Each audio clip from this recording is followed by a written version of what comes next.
Hello and welcome back to Daily English Upgrade.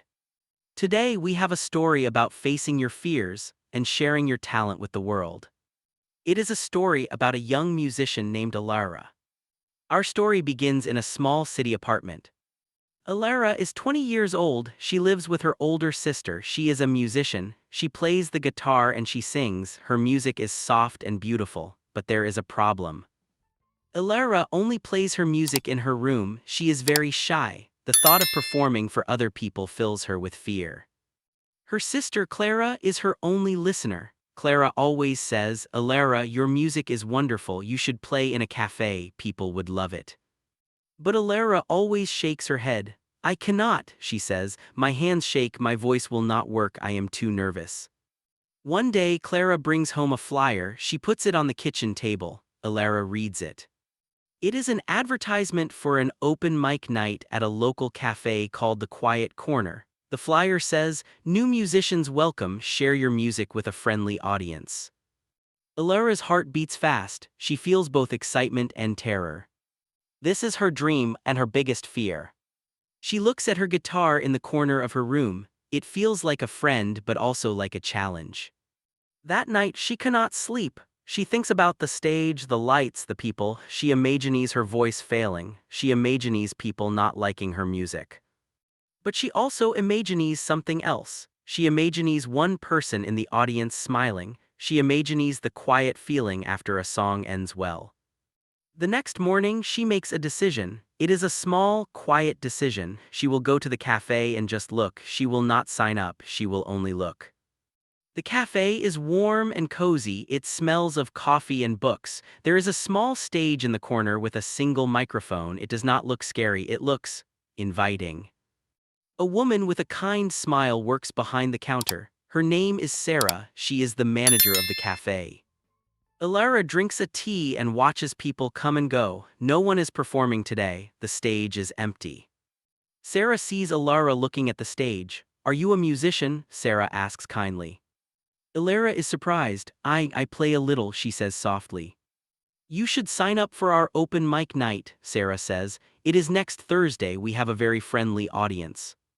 Alara's throat feels dry. "I am not sure," she says. "I get very nervous." Sarah smiles. "Everyone is nervous the first time. It is normal, but the feeling after you play, it is wonderful." Alara goes home with a new feeling. It is not quite courage. It is the beginning of courage. She decides to talk to her sister. "Clara," she says, "I went to the cafe. The manager invited me to play." Clara's face lights up. "Alara, that is amazing. You must do it." "But what if I am terrible?" Alara asks. "What if everyone laughs?" "No one will laugh," Clara says firmly. "Your music is beautiful, but you need to prepare. You need to practice not just the music but the performance." This was Alara's first big challenge. She could listen to her fear and say no, or she could listen to her hope and prepare. She chooses to prepare. Her first step is to choose a song. She knows 3 songs perfectly. She must choose one. She plays each song for Clara. "Which one is the best for a first performance?" Alara asks. Clara thinks, "The second one," she says. "It is calm and strong. It will make people feel peaceful." Alara agrees. Now she has a goal. She will practice this one song every day. But practicing alone in her room is different from performing. Clara has an idea. "You need to practice with a small audience," Clara says. "You can play for me and my friend Leo. He is kind and he loves music." The idea makes Alara nervous, but she agrees. 2 days later, Leo comes to their apartment. Alara's hands are shaking. She holds her guitar and looks at her 2 listeners. She starts to play. Her voice is quiet at first, then it becomes stronger. She makes a mistake on the guitar, but she does not stop. She continues. When she finishes, Leo claps. "That was really beautiful, Alara," he says. "You have a great talent." Alara feels a wave of relief. She did it. She played for someone other than her sister. But Leo has some advice. "You look at your guitar the whole time," he says. "Try to look at the audience even for a second. It helps you connect with them." This is a new thing to practice. Playing the music is one skill, performing is another. Alara practices every day. She practices the song until she can play it without thinking. She also practices looking up from her guitar. She practices smiling. She writes her name on the sign-up sheet for the open mic night. Her hand shakes as she writes, but she does it. Now there is no turning back. Her name is on the list. The performance is in 1 week. Alara has 7 days to prepare. She feels a new kind of fear. It is bigger than before. This is real. What do you think she should do next? How can she prepare for the feeling of being on a real stage? We will continue her story in the next part. The week of preparation began. Alara felt the pressure every day. She woke up thinking about the song. She went to sleep hearing the melody in her head. Clara helped her create a practice schedule. Every day after college, Alara practiced for 1 hour. She focused on different things each day. Monday was for perfecting the music. She played the song slowly, noting every chord change. She practiced until her fingers moved without mistakes. Tuesday was for her voice. She sang without the guitar, concentrating on her breathing and the strength of her notes.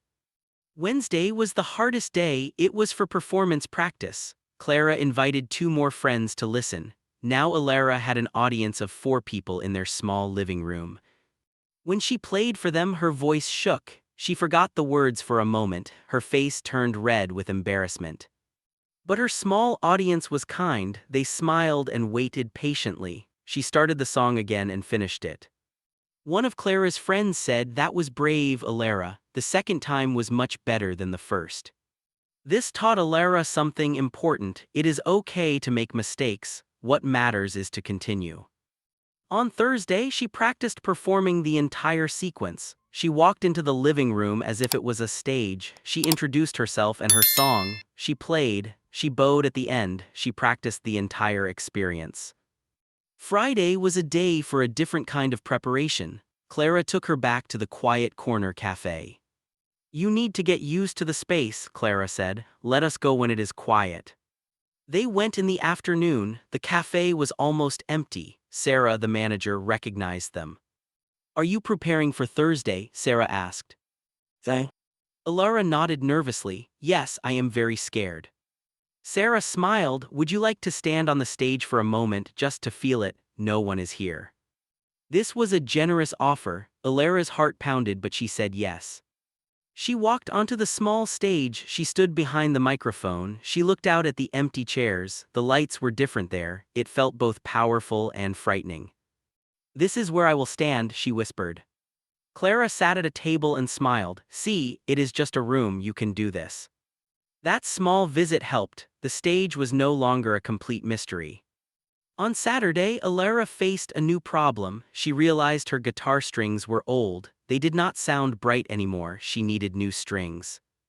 This was a practical problem she had not considered. She went to the music shop. She felt shy asking for help. The man in the shop was very knowledgeable. "You need light gauge strings for your guitar," he said. "They are easier to play." He showed her how to change the strings. It was a complicated process, but she watched carefully. She learned something new about her instrument. That evening, with the new strings on her guitar, the sound was beautiful and clear. It gave her a little more confidence. Sunday was the day before the performance. Alara decided not to practice. Clara advised her to rest. "Your mind and your fingers need a break," she said. Alara tried to relax. She went for a walk. She watched a movie, but her thoughts always returned to the next day. That night the fear returned strongly. She lay in bed and all the bad thoughts came back. "What if I forget the song? What if my voice cracks? What if people talk while I am playing?" She felt her courage disappearing. She almost decided to call Sarah and cancel. But then she remembered the feeling after playing for Clara's friends. The feeling of having done it despite the mistakes. That feeling was good. She took a deep breath and made a decision. She would not cancel. She would go. She would try. The day of the open mic night arrived. Alara felt sick with nerves. She could not eat her breakfast. She carefully packed her guitar. She checked her clothes. She wanted to wear something comfortable but also a little special. She chose a simple blue dress. Clara saw how nervous she was. "Remember," she said, "the audience is friendly. They want you to succeed. They are not your enemies. They are your guests." This idea was new to Alara. The audience as guests. It felt less threatening. The hours passed slowly. Finally, it was time to go to the cafe. The walk there felt like the longest walk of her life. Her guitar felt heavy on her back. When they arrived, the cafe was full of people. There was a low buzz of conversation. The lights were dim except for the stage, which was bright.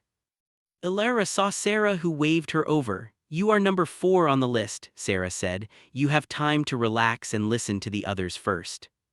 This was both good and bad news. Good because she had time to prepare, bad because she had to wait and her nervousness grew. She and Clara found a small table near the back. Ilara ordered a tea, but her hands shook so much she could hardly hold the cup. The host of the evening, a friendly man named Ben, welcomed everyone. Then the first performer went on stage. It was a young man with a keyboard. He played a happy song. People clapped along. He looked confident and happy. The second performer was a woman who read a poem. Her voice was clear and powerful. The third performer was a band with 3 people. They were loud and energetic. Ilara watched them all. Some were perfect, some made small mistakes, but the audience clapped for everyone. No one laughed, no one was unkind. This gave Ilara a little hope. Then she heard her name. "Next, we have Ilara, who will play an original song for us." Her heart seemed to stop. This was it. She stood up, her legs felt weak. Clara squeezed her hand. "You can do it," she whispered.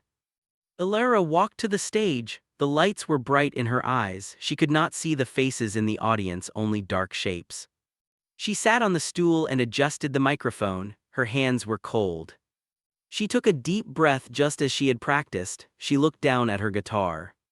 And then she began to play. What do you think happened? Did her practice pay off, or did her fear win? We will discover the end of her story in the final part. The first notes came out shaky, her voice wavered. For a terrible moment she thought she would have to stop. But then she remembered Clara's words, "The audience are your guests." She took a breath in the middle of the phrase. She closed her eyes for a second. When she opened them, she looked up from her guitar. She couldn't see individual faces, but she could feel the room listening. No one was talking, no one was laughing, they were just listening. This gave her courage. Her fingers found their rhythm. Her voice grew stronger. She stopped thinking about the notes and started feeling the song. She remembered why she wrote this music in the first place, to express feelings that words alone could not capture. When she reached the chorus, something unexpected happened. Her voice became clear and confident. It filled the small cafe. She even smiled a little. The song ended. There was a moment of silence. Then the room filled with applause. It was warm and genuine. People were smiling. Clara was clapping with tears in her eyes. Ilara stood up, her legs still trembling, but now from excitement rather than fear. She bowed slightly, just as she had practiced. Ben, the host, came back on stage. "That was beautiful, Ilara, your first time on stage, everyone." The applause grew louder. Ilara felt a warmth spread through her chest. She had done it. After the show, several people came up to her. A woman said, "Your song was so peaceful, thank you." A man said, "You have a lovely voice." Sarah, the cafe manager, gave her a free drink coupon. "You were wonderful," she said. "I hope you'll come back next month." Ilara couldn't stop smiling. The fear was gone, replaced by a feeling of accomplishment she had never known before. On the walk home, Clara was ecstatic. I told you they would love it." Ilara nodded, still processing everything. "It was amazing. The fear was there, but I did it anyway." That night, Ilara learned 3 important things. The first word is preparation. Preparation means getting ready for something important. Ilara prepared by practicing her song every day and performing for a small audience first. The second word is perseverance. Perseverance means continuing even when something is difficult. Ilara showed perseverance when she continued playing even when her voice shook at the beginning. The third word is connection. Connection is a feeling of understanding between people. Ilara felt a connection with the audience when she realized they were listening and supporting her. So, what is the moral of this story? The moral is that our greatest growth often happens just outside our comfort zone. The thing we fear most might be the thing that helps us grow. This is true for performing music, and it is true for learning English. You might feel nervous speaking English, you might worry about making mistakes. But if you prepare, persevere through the nervousness and try to connect with other learners, you will improve. Now I want to ask you, what is outside your comfort zone? Is it speaking English with a native speaker? Is it joining an English conversation group? What is one small step you can take this week? Maybe it is recording yourself speaking. Maybe it is leaving a comment in English below this video. Tell me about your open mic night in the comments. I love to read about your challenges and victories. If this story helped you learn English, please let us know. Give this video a thumbs up, share it with someone who needs encouragement, and subscribe to Daily English Upgrade for more motivating stories every week. Thank you for listening. Remember, every expert was once a beginner, every confident speaker was once nervous. Your English journey is important. Keep preparing, keep persevering, keep connecting. Until next time, happy learning.